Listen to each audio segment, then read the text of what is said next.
আসসালামু আলাইকুম সবাইকে। কেমন আছেন সবাই? আশা রাখছি আল্লাহর অশেষ রহমতে সবাই অনেক বেশি ভালো আছেন, সুস্থ আছেন। এই প্রত্যাশা, এই শুভকামনায় আপনাদের সবাইকে আকন্দ হোমস ডায়েরির আরও একটি নতুন ভিডিও দেখার জন্য ওয়েলকাম জানাচ্ছি। আমি নিপু আছি আপনাদের সাথে। আশা রাখছি আপনারাও থাকবেন পুরো ভিডিও জুড়ে আমার সাথে। আজকের ভিডিওটা আমি স্টার্ট করেছি গত মঙ্গলবার প্রায় ১২টার মতন বাজে এই সময়টা থেকে। আমি মাত্রই বাসায় ঢুকলাম। গত শুক্রবার বাড়ি গিয়েছিলাম। তো কোথাও থেকে আসার পর ঘরের কাজগুলো যেভাবে করে থাকি সেগুলো একটু ক্যামেরাবন্দি করে নিচ্ছিলাম। তো আসার পরপরই আগে ব্যাগটাকে গুছিয়ে নিচ্ছি, কারণ বাচ্চারা অনেক বেশি টায়ার্ড থাকে। ওরা ফ্রেশ হয়ে আগে একটু শুতে চায়। তো আমি যেটা করি আর কি, বেডের উপর একটা পুরনো বেডশিট দিয়ে রাখি। তাহলে দেখা যায় শুধু বেডশিটটা সরিয়ে একটু ঝেড়ে নিলেই হয়। তা না হয় কিন্তু ২ দিনের জন্য যাওয়া হোক আর ৩ দিনের জন্য যাওয়া হোক, আসার পরপর দেখি সবথেকে বেশি ফাঙ্গাস পড়ে থাকে হচ্ছে বেডশিটের উপর। তো বেডটাকে মোটামুটি গুছিয়ে চলে আসলাম কিচেনে। এখন যেহেতু আমি সিলিন্ডার ইউজ করি, দেখা যায় অনেক ভয় কাজ করে, একটু বেশিই সতর্ক থাকতে হয়। তো সবার আগে হচ্ছে আমি কিচেনের জানালাটা খুলে দেই। শুধু সিলিন্ডার গ্যাস ইউজ করার কারণে না, নরমালিও দেখা যায় চুলা জ্বালানোর আগে জানালা বা কিচেনে যেন যথেষ্ট আলো বাতাস পাস হয় সেই ব্যবস্থাটা রাখা উচিত। তো যাই হোক, এখন আমি যাওয়ার আগে যে জিনিসগুলো ক্লিন করে রেখে গিয়েছিলাম, যতটুকুন গুছিয়ে রেখে যাওয়া সম্ভব ততটুকুন তো গুছিয়ে রেখে যাই। তারপরেও একদম যাওয়ার আগ মুহূর্তে যে জিনিসগুলো হয়, যেগুলো পানি ঝরে না ঠিকঠাক মতো, সেগুলো তো এইভাবে বোলের মধ্যে রেখে আমি একটা টাওয়াল বা ঢাকনা দিয়ে ঢেকে রেখে যাই। তো সেগুলো এখন যার যার জায়গা মতো রেখে দিব।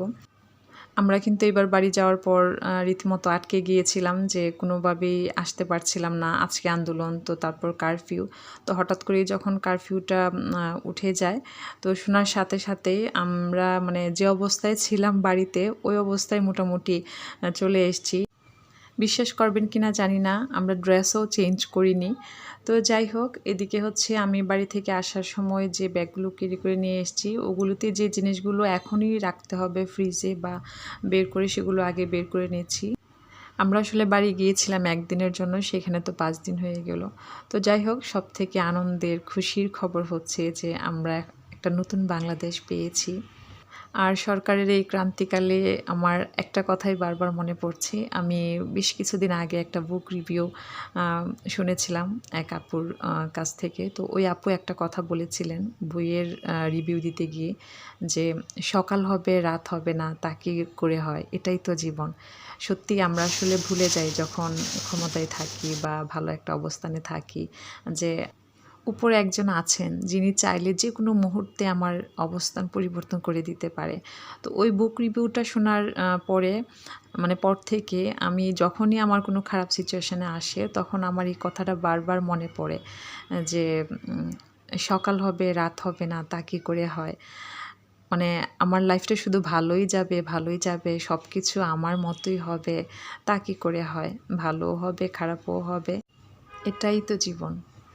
তো যাই হোক, এখন আপনাদের সাথে শেয়ার করছি আমার বুধবার দিনের কাজকর্ম। আসলে কোথাও থেকে আসার পর যা হয়, কাজ যেন কোনো মতেই কমে না, বরং কোথা থেকে যেন বের হতেই থাকে। তো গতকালকে খুব একটা কাজ করতে পারিনি। আজকে সারাদিন কাপড় ধোয়াধুয়ি, ঘর গোছানো, ওগুলোর মধ্যেই ছিলাম। তো এখন হচ্ছে সন্ধ্যার নাস্তার আয়োজন করব, আর এই সময় থেকে মোবাইলের ক্যামেরাটা অন করলাম। গতকালকে যে আমি বাড়ি থেকে কিছু জিনিস নিয়ে এসেছিলাম, তার মধ্যে একটা ছিল হচ্ছে কালো কচু, যেটাকে আমরা বলি দস্তরের ডাকবা। তো এটা আপনারা কে কি নামে ডাকেন, চাইলে কিন্তু আমাকে কমেন্টসে জানাতে পারেন।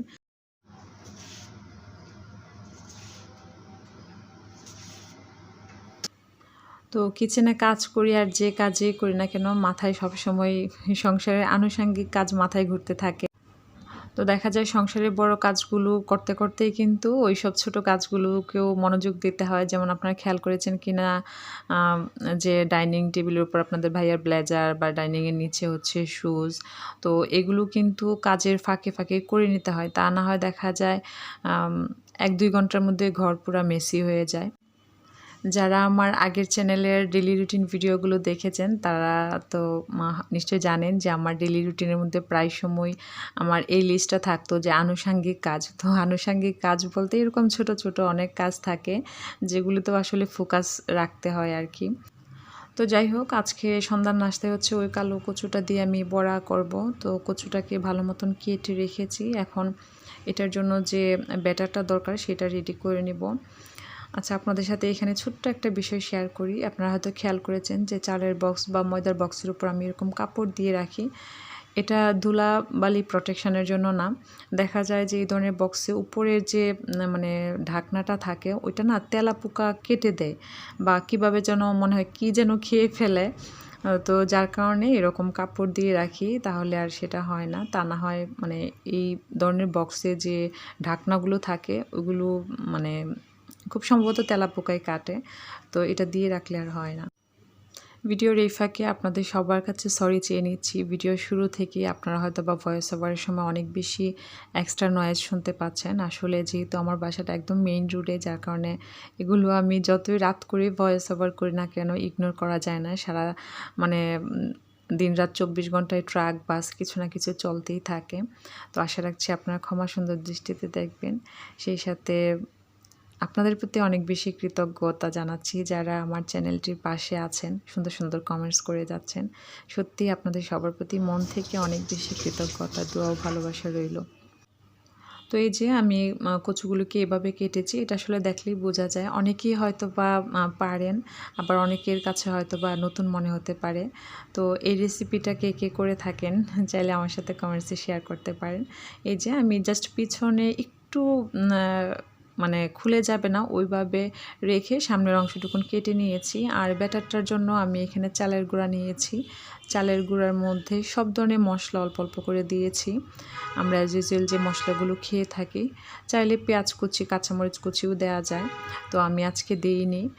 আর ব্যাটারটা যখন করেছি তখন অল্প অল্প পানি দিয়ে ব্যাটারটা করে নিয়েছি।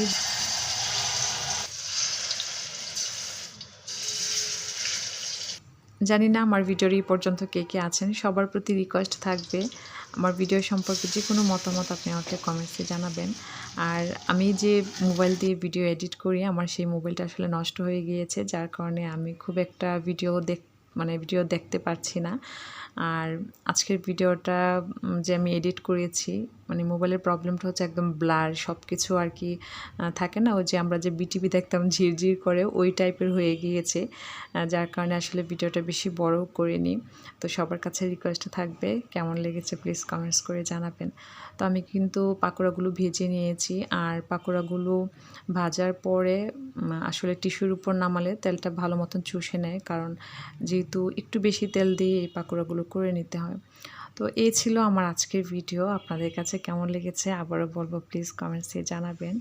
আর এই কচুটাকে কে কী নামে ডাকেন সেটাও কিন্তু আমাকে কমেন্টসে জানালে আমার খুব ভালো লাগবে। কারণ যে জিনিসটা হয়তো বা আমরা দীর্ঘদিন একটা নামে চিনে এসেছি, সেটার যখন নতুন একটা নাম শুনি সত্যি ভালো লাগে। তো এই হচ্ছে পাকুড়ার ফাইনাল লুক। তো আজ এই পর্যন্তই। সবাই ভালো থাকবেন, সুস্থ থাকবেন, সবাই সবার জন্য দোয়া রাখবেন। আপনাদের সবার জন্য আমার অনেক বেশি দোয়ার ভালোবাসা রইল। ধন্যবাদ সবাইকে। আল্লাহ হাফেজ, আসসালামু আলাইকুম।